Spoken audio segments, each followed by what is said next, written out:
शिवानी गौरा पार्वती को देव को प्रणाम, अपने माता पिता माँ सरस्वती को प्रणाम और सबको हर हर महादेव, जय श्री कृष्णा और राधे राधे। तो हम चलते हैं अपने भगवान शिव के धाम चलते हैं। और गर्मी पड़ने लगी अभी से, गर्मी के दिन कैसे कटे।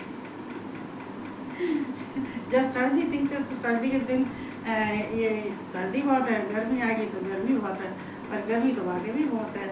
चलो कोई बात नहीं है। ये देखो, ये भगवान की सब भगवान के दिए हुए दिन है। ये दिन महीने साल युग सब ये भगवान के शिव के बनाए हुए हैं।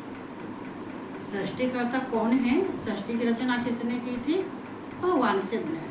पालन करना कौन है? शिव है। संहार करता कौन है? शिव है।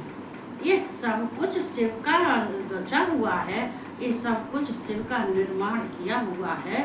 वो कहते हैं कि ये ईश्वरों के ईश्वर जो शिव है, ये शिव ही करता है, धरता है, हरता है, हम सब भरता है।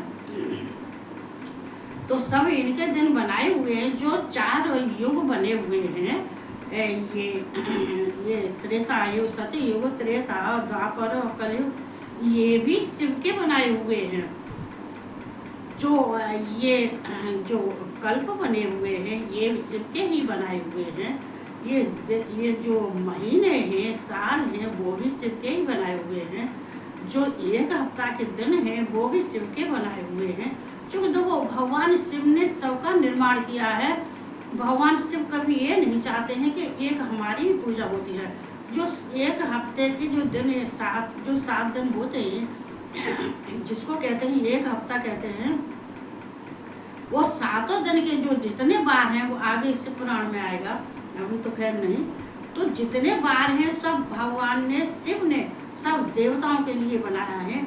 सब देवताओं के लिए पूज्य, कि आज सोमवार को उनकी पूजा होगी, मंगलवार को उनकी होगी, बुधवार को उनकी होगी, बृहस्पति को उनकी होगी, शुक्रवार को और शनिवार को। मतलब जिन जिन देवता की पूजा जिस जिस दिन की होगी, वो दिन भगवान शिव ने ही बनाए हैं। ये बार कहते हैं, इनको बार कहते हैं। तो ये सब शिव के बनाए हुए हैं। ये वर्ण, ये धर्म, ये आश्रम, ये 4 वर्ण जो बनाए हुए हैं, ये भी शिव के बनाए हुए हैं। ये ब्राह्मण, क्षत्रिय, वैश्य और शूद्र किसने बनाए? ये शिव ने बनाए। ये गर्मी, शरद ऋतु, बारिश, ये वर्षा ऋतु, ये जो ग्रीष्म ऋतु जो है, ये किसने बनाए हैं? शिव ने बनाए। सब कुछ बना के भगवान शिव ने बिल्कुल ये संसार को भरपूर कर दिया। सबको बनाने के बाद में जगह का, स्थान का, कहाँ अयोध्या होगी, कहाँ काशी होगी, और कहाँ वृंदावन होगा, या कहाँ मथुरा होगा, कहाँ हरिद्वार होगा, कहाँ, उन्होंने सब जो जितना जो कुछ था, शिव ने ये पहले ही इन सब का निर्माण कर लिया। भगवान शिव ने केवल देवताओं के लिए, तो देवताओं को बस प्रकट करना था, और उनके लिए ये संसार का कार्यभार सौंपने के लिए उसके बाद में उनको उत्पन्न किया था। और सबको जो जिसके कार्य हैं, वो सब कार्य भगवान शिव ने सबको सौंप दिए थे। तो हम कथा दक्ष की कह रहे, लेकिन ये गर्मी की बात आ गई तो जो है, ये फिर इतनी बात। और भगवान शिव के बारे में बोलना, चूँकि भगवान शिव के बारे में जितना बोलोगे उतना कम है, उतना ही कम है। तो हम यहाँ पे सती की कथा जो चल रही है, तो आज कल हमने बता दिया कि सती ये दक्ष अपने पिता के घर पहुँच गए। पहुँचने के बाद में फिर देखो, ये है यज्ञशाला में शिव का भाग न देखकर सती के रोषपूर्ण वचन दक्ष द्वारा शिव की निंदा सुन दक्ष तथा देवताओं को धिक्कार और फटकार कर सती द्वारा अपने प्राण त्याग का निश्चय किया। यहाँ ब्रह्मा जी नारद से कहते हैं, भक्तों को यहाँ संवाद तो किसका चल रहा है? कथा शिव की और सती की और दक्ष की है। लेकिन ये संवाद आपस में किसका चल रहा है? ये ब्रह्मा का और नारद का। किसका चल रहा है? ब्रह्मा का, नारद का। तो वो यहाँ बारी बारी से जो है इसको कथा को कहने वाले हैं। कहीं व्यास जी ने कही है तो सूत जी ने सुनी है, कहीं सूत जी ने कही है तो ऋषि मुनियों ने सुनी है, कहीं नंदी ने कही है तो सनत कुमार ने सुनी है, कहीं ये जो है ये ब्रह्मा ने कही है तो नारद ने सुनी है, कहीं वामदेव ने कही है तो कृष्ण ने सुनी है। तो वो यहाँ सब कथा भगवान शिव की कथा को सुनने के लिए और कहने के लिए, इस धर्म परिवर्तन के लिए, इस संसार के लिए सब ने जितने जितने माननीय थे, जितने जितने पूजनीय थे, जितने जितने ज्ञानी और ब्राह्मण बुद्धिमान थे, उन सब ने एक दूसरे को कह के एक दूसरे को कह के परिपक्व कर दिया। इसको कहते हैं ज्ञान, इसको कहते हैं ज्ञान। ज्ञान लेना, ज्ञान देना। देने वाले देते हैं और लेने वाले लेते हैं, और अच्छे से और मन से और श्रद्धा से और भाव से और सुनते हैं। ये ही संसार वालों के लिए है। ये ही जो पुराण है, जो कथा कही जा रही है, जो भगवान शिव ने जो अपने ये 7 संहिता लिखी हुई हैं, अपनी वाणी से लिखी हुई हैं, अपने अंतर आत्मा से इनके ये शब्द निकले हुए हैं, उन शब्दों को भगवान शिव ने ये शिव पुराण के रूप में, और शिव पुराण में इनको जो है 7 संहिता सहित और शिव पुराण को बना दिया। शिव पुराण, शिव की कथा, ये भगवान शिव ने बना दिया। इसको सुनने से प्राणी को ज्ञान प्राप्त होती है। ज्ञान प्राप्त होने के बाद में प्राणी जब ही तो आगे बढ़ेगा जब उसको भगवान शिव के तत्व का ज्ञान होगा। जब भगवान शिव के और सती के और जितने, इसमें तो देखो भगवान और सती की ही और पार्वती की ही कथा नहीं है, इसमें तो सारे जितने सृष्टि के रचना के जो सृष्टि के आदि से पहले, आदि से लेके अंत तक जितने आचार्य थे, जितने ये ऋषि मुनि थे, जितने सप्त ऋषि थे, जितने मतलब जितने थे अपने 5 अंगों के, सब कुछ इस पुराण में सब कुछ है। इसको पुराण को पढ़ने के बाद में फिर कोई और पुराण पढ़ने की आवश्यकता नहीं रहती है। हकीकत तो नहीं रहती है। तो ये शिव पुराण, तो यहाँ ये आजकल जो ये ब्रह्मा जी नारद को सुना रहे हैं, नारद पूछते हैं, नारद जो पूछते जाते हैं, ब्रह्मा जी बताते जाते हैं। ब्रह्मा जी कह रहे हैं सती पहुंच गई, अपने पिता के घर पहुंच गई थी, टच गया, और जो उनके साथ जो 60,000 रुद्रगण थे, वो उनको चामर ढुराते हुए और खूब सुंदर सती लग रही थी। ये एक अच्छे गहने पहने थी, कपड़े अच्छे कपड़े पहने थी और अच्छे गहने पहने थी और सज धज के गई थी। बाकायदा भगवान शिव ने ये वृष की सवारी, वृषभ की सवारी पर, नंदी की सवारी पर उनको भेजा था। रानी महारानी बना के भेजा था। कह दे कि तुम रानी हो, महारानी हो, तुम उस तरह से जाओ, मतलब पिता के यहाँ जा रही हो। चूँकि हर एक बेटी को चाहिए कि अपन जब पिता के घर जाती है, अब तो हम नहीं कुछ कह सकते हैं कि क्या हो रहा है, क्या कैसे जाते कैसे, लेकिन हम अपने पीहर जाते थे। हमारी ये चूड़ियाँ आज तक कम नहीं हुई, शादी से लेकर अब तक हमारे हाथ में इतनी ही चूड़ियाँ हम डेली पहनते हैं। ये 43 साल हमारी शादी को हो गई, ये 44वीं साल लग रही, 44 साल लग चुकी जो है। ये जो है 8 दिसंबर से ये 44वीं साल लग रही है, जो 44 जिस साल हमारी चल रही है। लेकिन हमें इतने दिन से हमारी यही बड़ी बिंदी है, यही हमारी इतनी चूड़ियाँ हम घर में हर समय पहने रहते हैं। और जब हम पीहर जाते थे और जाते हैं, अब भी पीहर जाते हैं, तब भी जाते थे, हाथ पर मेहंदी होती थी और चूड़ियाँ, अच्छी चूड़ियाँ होती थी, कानों में और गले में अच्छे से सुंदर से अपने पहन के जाते थे। जो डेली के हैं उन्हें उतार के रख देते हैं, अब भी उन्हें उतार के रख देते हैं, वो अच्छे पहन के जाते हैं। जो कि पीहर जब लड़की जाती है धज के जाती है तो उसके पीहर का कहते हैं पलड़ा भारी होता है, उसके ससुराल का भी, उसको लड़की को कहते हैं कि ये जो भरी पूरी जाती है और भरी पूरी फिर वहां से पीहर से आती है।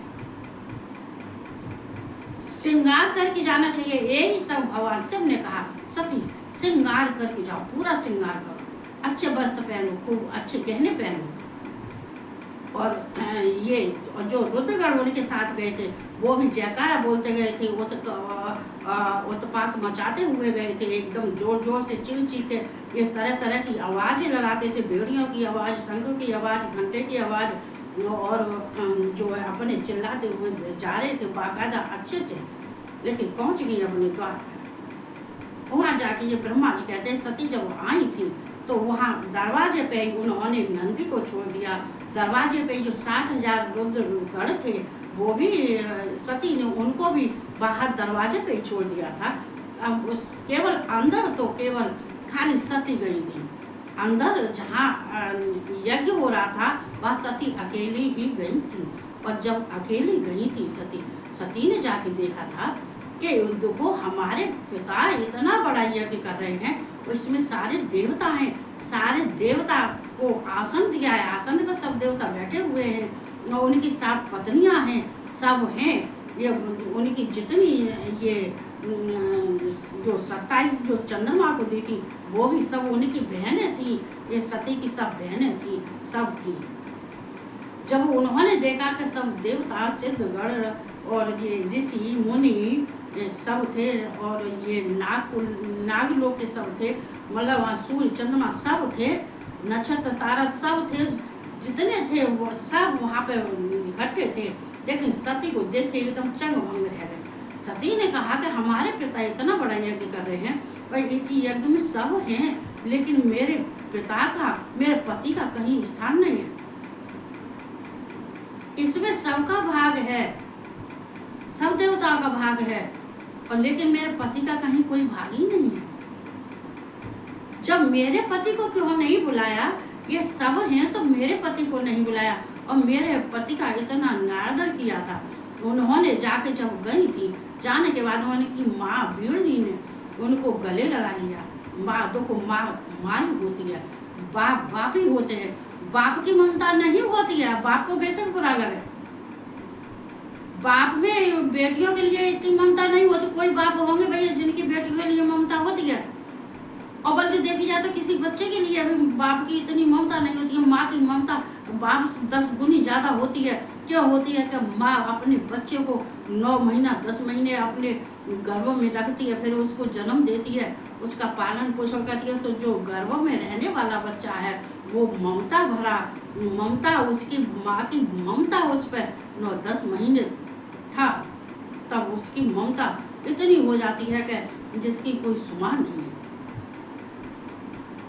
लेकिन वो ममता माँ की 10 गुनी होती है, लेकिन माँ ही होती है। माँ ने देखा मेरी बेटी सती आई है, गले से लगा लिया, सती गले से लग गई, और दोनों मिली थी।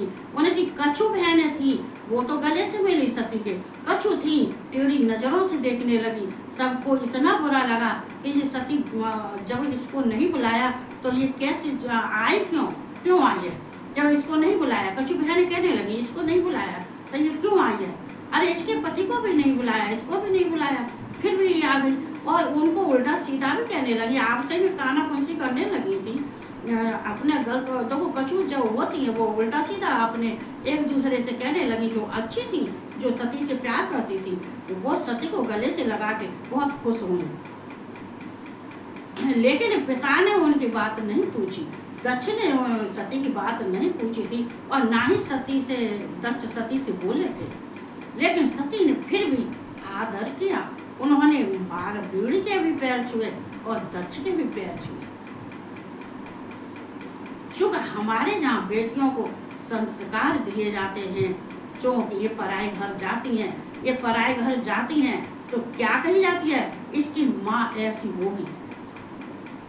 अगर अच्छा करती हैं तो कहती हैं इसकी माँ अच्छी है, इसको अच्छे संस्कार दिए हैं, इसका मतलब जब बेटे में अच्छे संस्कार आते हैं तो माँ भी अच्छी होगी। जब बेटी गलत करती है तो वहाँ ससुराल में सब कहते हैं अरे जे ऐसी है तो जाके माँ भी ऐसी होगी। जब माँ कैसी है, बेशक माँ अच्छी है, दोष किसको लगता है? माँ को लगता है। इसलिए उनके संस्कार, बेटी के संस्कार सती थी। एक गृहस्थ धर्म में कहते हैं ये गृहस्थी में इन्होंने मृत लोक में जन्म लिया था, और लेकिन ये साधारण मनुष्य के रूप में ही जन्म लिया है, साधारण स्त्री के रूप में जन्म लिया है। लेकिन सती कौन है? ये शिव की अर्धांगिनी है। इस शिव की अर्धांगिनी ये उमा है, ये पार्वती है, ये दुर्गा है, माँ काली है, महाकाली है, रुद्राणी है, सब कुछ है। लेकिन जब संसार में जन्म लेने के बाद में हम साधारण रहना पड़ता है। साधारण इसलिए रहना पड़ता है, जब साधारण रहेंगे तो हम सब में हिल मिल के रहेंगे, और जो जैसा लोकाचार होता है, ऐसे जो कुछ भी होता है वो सब हम करते हैं, सहते हैं और करना पड़ता है। चूंकि बेशक कोई सही, लेकिन ये देवी बन के नहीं रहा जाता। लेकिन सती ने वही संस्कार थे जो संस्कार उनको मिले थे। लेकिन बाद में जो क्या होता है उसकी क्षण भर की, तो ये शिव की माया, ये सारी क्या है? ये शिव की माया। तो यहाँ सती ने पिता को जब देखा कर नहीं बोले, दक्ष नहीं बोला, तब उन्होंने कही पिता, माँ पिता बात नहीं कर रहे। तब उन्होंने कही कि फिर सती पर नहीं रहा गया। सती ने कही थी कि हे पिताजी, आपने जो है मेरे पिता, तुमने शिव को क्यों नहीं बुलाया? तुमने इन सबको बुलाया है, लेकिन यहाँ मेरा पति का कोई स्थान नहीं है। इस सबका भाग देने के लिए यहाँ पे ये यज्ञ है, यज्ञ के अंग हैं, और ये हव्य और कव्य ये सब हैं इसके जो है। लेकिन ये सब हैं, लेकिन ये यज्ञ में तो ये भगवान शिव का पहला स्थान होता है, क्योंकि यज्ञ शिव ही यज्ञ है, शिव ही करता है, और शिव ही यज्ञ के जो सामग्री हैं वो हैं, या शिव ही हव्य और कव्य है, शिव ही दक्षिणा है, यज्ञ दक्षिणा है, सब कुछ शिव ही है। लेकिन शिव को क्यों नहीं बुलाया? यहाँ सती ने कहा पिता शिव को क्यों नहीं बुलाया? और ये हमारे पति का आपने इतना निरादर किया है, इन सबको बुलाया है, और तो लेकिन हमारे पति ने ऐसा कहा किया जिससे कि तुमने हमारे पति को, और इस बड़े उत्सव है, यज्ञ है, ये बड़ा तुम्हारे घर में उत्सव हो रहा है, तो लेकिन हमारे पति को तुम्हें बुलाना था। दक्ष ने कही, लेकिन दक्ष को ये सुन के गुस्सा आ गया। दक्ष ने कही कि सती, मैं उसको कवाड़ी को मैं नहीं, उस कपाली को मैं नहीं बुला रहा हूँ, जो कि उसके अंदर कोई संस्कार ही नहीं है, उसके अंदर वेदों, ये वेद कोई मंत्र सब लुप्त हो गए, उसके अंदर कोई वेदों के कोई मंत्र नहीं है, ना ही कोई उसमें संस्कार है। वो भस्म लगाए आवारा सा घूमता फिरता रहता है, और शमशान में रहने वाला भस्म लगा के वो गले में मुंड माला डाल के घूमता फिरता रहता है, उसका यज्ञ में कोई स्थान नहीं है, क्योंकि वो यज्ञ में बुलाने लायक नहीं है, क्योंकि उसका ना ही कोई धर्म है, और ना ही उसके कोई गोत्र है, ना ही उसका कोई नाम है। वो इस तरह का है कि जो किसी, और वो ना ही किसी का भला कर सकता है, ना ही किसी से अच्छा बोल सकता है, ना ही उसमें व्यवहार वाली बात होती है, ना ही उसमें कोई लोकाचार की बात है। तो हमारे यज्ञ में उसका कोई काम नहीं है। हमने यज्ञ से बहिष्कार कर दिया है, हमें उसको यज्ञ में नहीं बुलाना है। जो अगर हम सती उसको यज्ञ में बुलाते तो हमारा यज्ञ पूर्ण नहीं होता। हमारे यहाँ जो देवता हैं, जो हम ये विष्णु हैं, ये ब्रह्मा और विष्णु हैं, ये हमारे यज्ञ हैं, ये यज्ञ के अंग हैं, हव्य कव्य ये सब हैं। और जितने जहाँ पे हमारे बंधु भाई हैं, सारे देवता हैं, ऋषिगण हैं, सब हैं, मुनि हैं, सब हैं, ये है, इन्हीं के द्वारा हमारे यज्ञ पूर्ण होगा। लेकिन वो आएगा तो हमारा यज्ञ पूर्ण नहीं होगा। सती ने फिर गुस्सा आया था जब उन्होंने देखा था कि ये दक्ष मेरे पति को इस तरह से बोल रहा है।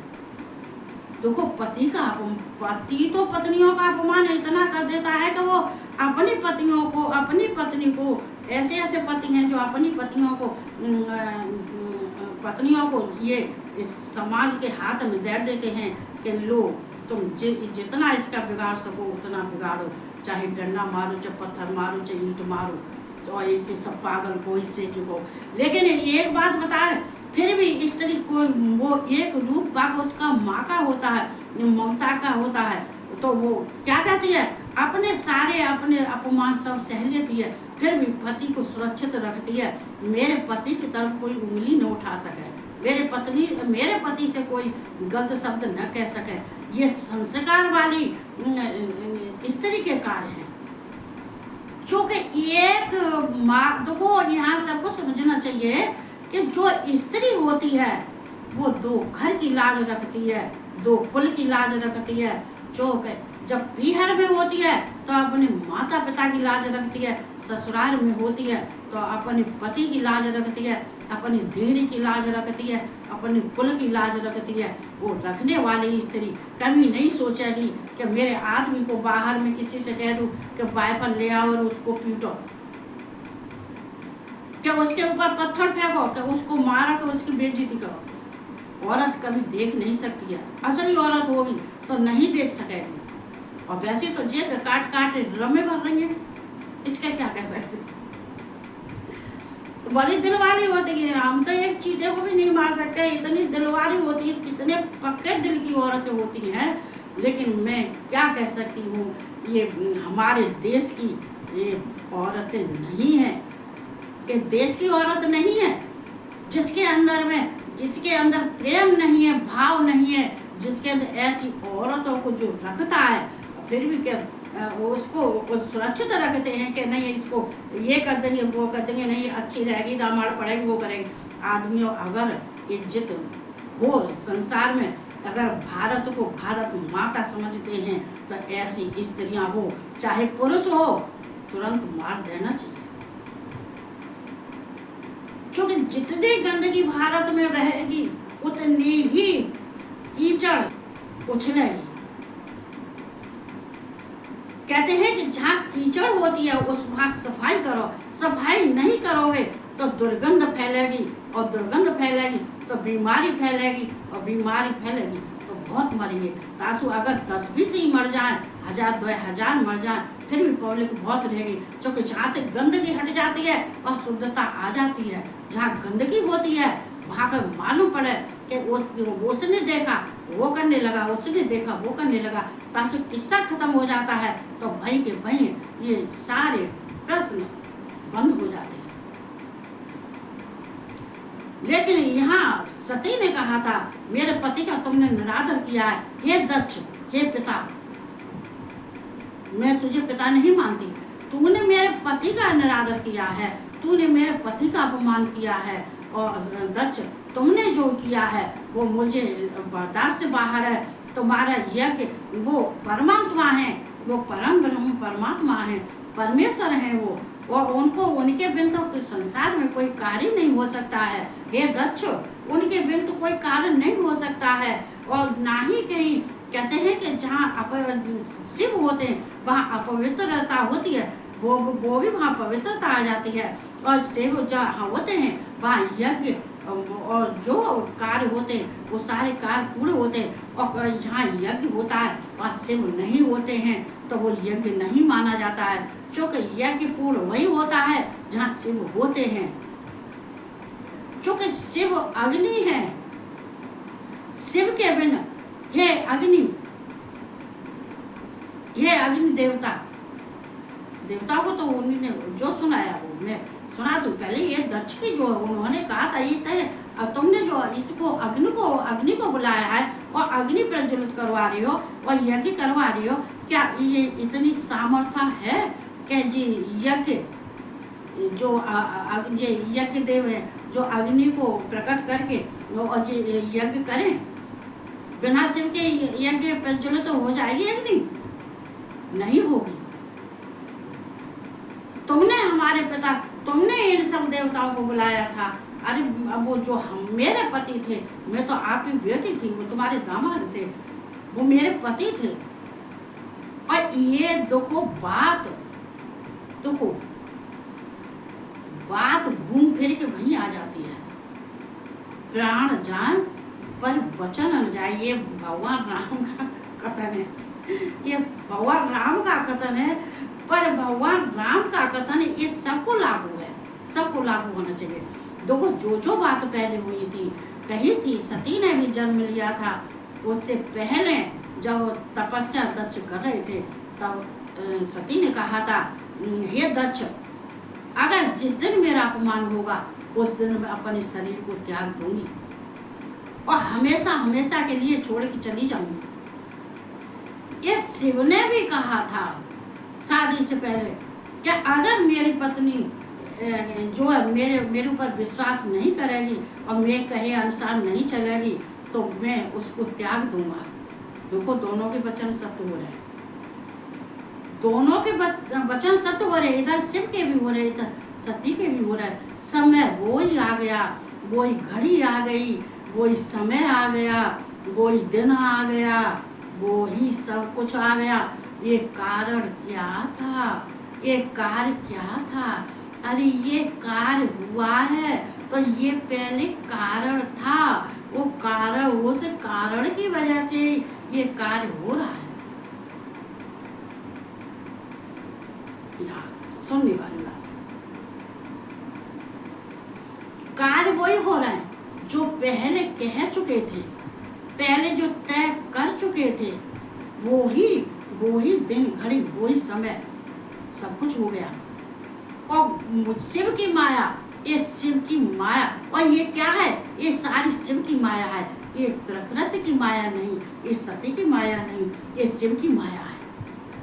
सती की यहाँ कोई माया नहीं है और ना ही कोई प्रकृति की माया, ये शिव की माया। जो कुछ भी हो रहा है वो शिव की माया से हो रहा है।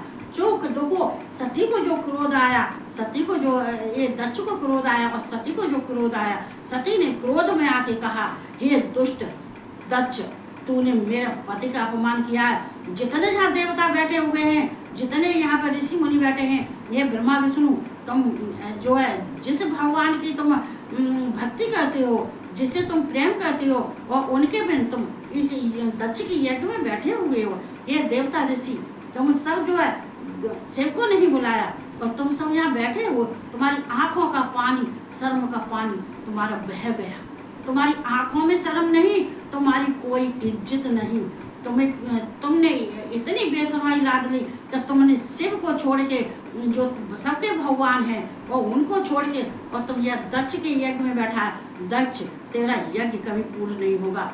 सती ने कहा, मैं तुझे वचन देती हूँ, तेरा यज्ञ पूर्ण नहीं होगा। और तू अगर किसी की सामर्थ्य है, अगर किसी की सामर्थ्य है, ये ब्रह्मा विष्णु है, देवता है, ऋषि मुनि, में तुम सबसे कह रही हूँ, अगर तुम्हारी सामर्थ्य है तो जो भगवान शिव की जो निंदा हो रही है, उनकी जो भगवान शिव की निंदा कर रहे हैं, जो चुगली कर रहे हैं, वो उन जो गाली दे रहे हैं, तो अगर सामर्थ्य है तो उनकी जीभ काट दो।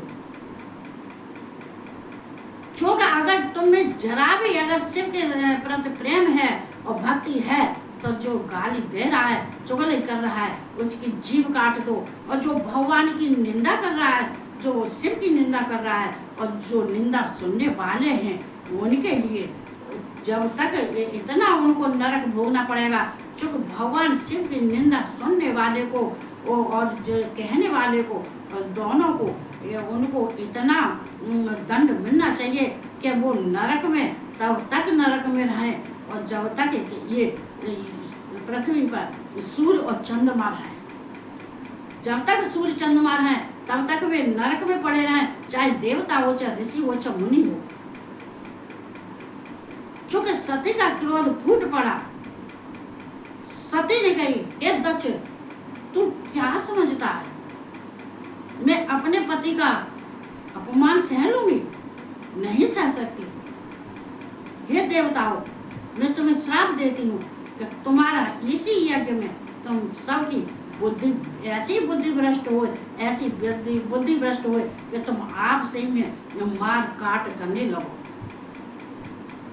और शिव ये बोल कहा, बोल कौन बोल रहा था? ये शिव की माया, शिव ने ऐसी माया घुमाई मैं सती के ऊपर, जो सती कह के आई थी, सती कह के आई थी कि शिव में आखिर को जो तुम मुझे बता रही हो ये सारी बात दक्ष की, तो मैं तो आंखों से जाके देखूं कम से कम कि वहां हो क्या रहा है और कौन कौन देवता है वहां पे जो आपके बिन और उसके यज्ञ में उनके मेरे पिता के यज्ञ में जब शामिल हैं वो ये कौन कौन है, कम से कम मैं तो देखूं। और ये हर एक किसी को होना चाहिए, हर एक किसी को, कोई स्त्री हो चाहे पुरुष हो, कम से कम उनको कहते हैं ये कानों से सुनना चाहिए, आंखों से देखना चाहिए, क्योंकि आंखों से देखने के बाद में हमारी दृष्टि में वो चीज आ जाती है कि जो हमें देखना जरूरी हो जाता है। यहाँ सती का क्रोध फूट पड़ा, हे देवताओं मैं श्राप देती हूँ तुम्हारी वो दशा हो कि तुम्हारी बुद्धि भ्रष्ट हो जाए और तुम्हारी ऐसी बुद्धि भ्रष्ट हो कि तुम्हारे वो ही शिव तुम्हारे गर्दनों को काटे और तुम्हारे तो जो दशा वो कर सके वो दशा तुम्हारी ऐसी करें जिससे कि तुम आंख उठा के फिर शिव की तरफ न देख सको। हे दक्ष मैं तुझे श्राप देती हूँ, तेरा यज्ञ पूर्ण नहीं होगा। और देख अगर फिर भी मैं जो है तेरे यज्ञ को पूर्ण नहीं होने दूंगी, मैं तेरे यज्ञ में ही अपने शरीर को त्याग दूंगी, भस्म कर दूंगी। देखो सती जो कह रही थी, सती ने जो कहा था वो एक स्त्री का धर्म बोल रहा था, एक स्त्री के संस्कार बोल रहे थे, धर्म और संस्कार बोल रहे थे। ऐसा नहीं होता है कि पत्नी ने पति को छोड़ दिया, पत्नी ने पति को छोड़ दिया, पति ने पत्नी को छोड़ दिया। अरे तुमने फेरे क्यों लिए थे, क्यों तुमने फेरे लिए थे? और अगर तुमने फेरे लिए हैं तो अगर तुम हो इतनी तुम्हारी औकात है तो सामने नजर मिला के देखो तो सही। जिस वक्त आप कहते हैं कि अगर औरत अपने पे आ जाती है तो दुनिया का देवता भी नजर झुका लेते हैं। हर एक स्त्री की बात नहीं कर रही, जो वास्तव में ही पतिव्रता है, जो माने अपने पति को धर्म को निभाया है और किसी की तरफ आंख उठा के देखा ही नहीं है, जो पति धर्म जिसने कहते हैं निभाया है, जो स्त्री ये जो है पतिव्रता है, तो उसके जो भक्ति भगवान भक्ति लेते हैं, किसकी लेते हैं? जो स्त्री पतिव्रता है भगवान उसकी भक्ति भी लेते हैं, परीक्षा भी लेते हैं, कष्ट भी देते हैं और मुक्ति भी देते हैं और धन दौलत भी देते हैं और दुनिया में नाम और यश देते हैं। ऐसी औरत नहीं है आज शादी कर रही है, कल को उन्होंने छोड़ दिया। आज आदमी शादी कर रहा है, कल को छोड़ गया, उसने दूसरी कर ली, तीसरी कर ली, चौथी कर ली, लाखों हजारों करोड़ों पर जाती है संख्या। क्योंकि जो ऐसे करने वाले होते हैं वो बचपन से ही होते हैं। तो यहाँ सती का क्रोध फूट गया और सती ने अपने लंबी सांस उन्होंने ली और लंबी सांस लेने के बाद में सती ने अपने शरीर को त्याग दिया था। अपने शरीर को अपने कहते हैं अपने माया से, अपनी योग माया से, अपने जो कहते हैं ये अपान वायु और उदान वायु से या अपने अंदर अपने हृदय से अपने जो अग्नि को प्रकट किया, भस्म हो गई, शरीर को त्याग दिया था। यहाँ तो हो और लेकिन देवता जो बैठे हुए थे, हालांकि विष्णु ब्रह्मा फिर भी नहीं उठे, ना ही ब्रह्मा उठे ना ही विष्णु उठे। जितनी देर सती ने उन्होंने क्रोध किया था उतनी देर ब्रह्मा भी बैठे, सती और वो बैठे थे। लेकिन सती अपना जो कुछ कहना था वो कहती नहीं, क्रोध उन्होंने फूट पड़ा उनका। लेकिन यज्ञ से कह देंगे तू अपने अंगों को लेके, अपने ये यज्ञ तू अपने अंगों को लेके और अपने हापे और कब अपने बेटे को सबको लेके तू यज्ञ कर रहा है, तू यज्ञ तेरा यज्ञ पूर्ण नहीं होगा। तो यहाँ सती ने ये जो कुछ भी किया, क्रोध किया, दक्ष ने भी किया, सती ने भी किया, लेकिन जो आगे की कथा है वो मैं कल सुनाऊंगी। चूँकि ये फेसबुक है इसीलिए हमें कहते हैं, चूँकि हमें ऐसा नहीं है, हमें ज्ञान की प्राप्ति होती है। देखो ये इंसान को जो तुम जन्म तो ले लेते हो, भगवान तुम्हें पृथ्वी लोक पर भेज तो देते हैं और जन्म भी ले लेते हो, सब काम कर लेते हो, लेकिन सारा कार्य करने के बाद भगवान ने तुम्हें सब कुछ दिया, सब कुछ दिया, लेकिन तुमने क्या किया? तुमने किसी को कहते हैं कि अपने धर्म की रक्षा करने के लिए, चाहे स्त्री हो चाहे पुरुष हो, अपने धर्म की रक्षा करने के लिए और अपने कहते हैं देश की रक्षा करने के लिए जो आगे खड़े होता है इंसान वो ही है। नहीं तो मैं गली में जो घूमते हैं डॉगी, मैं उनको समझती हूँ। जो नहीं है, जो अपने देश की, अपने घर की, अपने स्त्रियों की, अपने दिए बेटियों की अगर रक्षा नहीं कर सकता है तो वो इंसान है ही नहीं। इसलिए हरेक को चाहिए क्या इस देश की जितनी माँ बहनें हैं उनकी रक्षा करो, जितने पति हैं अपनी पत्नियों को सम्मान दें, पत्नी हैं अपने पति को सम्मान दें। जब पति और पत्नी दोनों एक मिलके जब सम्मान देते हैं एक दूसरे को, जो बराबर सम्मान, क्योंकि ये बराबर का होता है, कोई पत्नी छोटी नहीं होती और पति ना बड़ा होता है, ना पति परमात्मा होती है ना पत्नी लक्ष्मी होती है। लेकिन हाँ, जहाँ पति परमात्मा होता है वहाँ पत्नी लक्ष्मी होती है। अगर कोई पति दरिद्री होता है तो पत्नी क्या दरिद्री की करेगी क्या? तो ये देखो हमेशा ये जो धर्म के मार्ग पर चलेगा, जो अपने घर की रक्षा करेगा, और चाहे स्त्री हो चाहे पुरुष हो चाहे बच्चे हो चाहे कोई हो, जब अपने घर की तुम रक्षा करोगे, अपने घर का सम्मान करोगे, अपने घर में संस्कार दोगे, जिनके घर में पाठ पूजा होती है, जिनके घर में भगवान के रोज धूप बत्ती होती है, जहाँ भगवान की कथा होती है, उस घर में संस्कार नहीं होते तो वो घर, तो उस घर के आदमी हम जानते हैं जो हैं वो इतने न्याय के गिरे हुए हैं कि कहने लायक नहीं है। इसलिए हम पृथ्वी पर तो आते जन्म लेते हैं, लेकिन करते क्या है जो संसार में अभी हो रहा है, अभी नहीं हो रहा है। हम तो यानी 30-35 साल से, बल्कि हम तो देखते चले आ रहे क्या संसार में हो रहा है, जो जब से शुद्ध समाज तब से देखते ही चले आ रहे।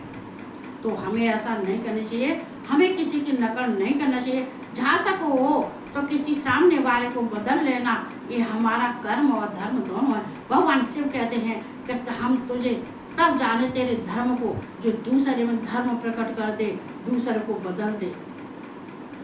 लेकिन दूसरे को बदलने के लिए पहले खुद को बदलना चाहिए, खुद को समझना चाहिए, खुद को अपने से प्यार करना चाहिए। जब ये सब हम अपने को परिपक्व कर लेते हैं तो हम सामने वाले को बदलने के लिए हम उतर आते हैं। तो ये सब जब करते हैं तो भगवान खुश होते हैं, शिव भी खुश होते हैं, शक्ति भी खुश होती है, हमारे पितृ देवता भी खुश होते हैं, हमारे जितने समाज बंधु बांधव होते हैं वो भी सारे खुश होते हैं। तो मैं सबको अच्छे से रहना चाहिए, सबको कहते हैं ये जीवन है, जीवन को जीना चाहिए। इतने कहते हुए ये मेरे फेस बहुत बड़ा हो जाएगा। सब आराम से रहो, अच्छे से रहो, प्यार से रहो, और सबको हर हर महादेव और जय श्री कृष्णा और राधे राधे, और सबको गुड नाइट और शुभ रात्रि।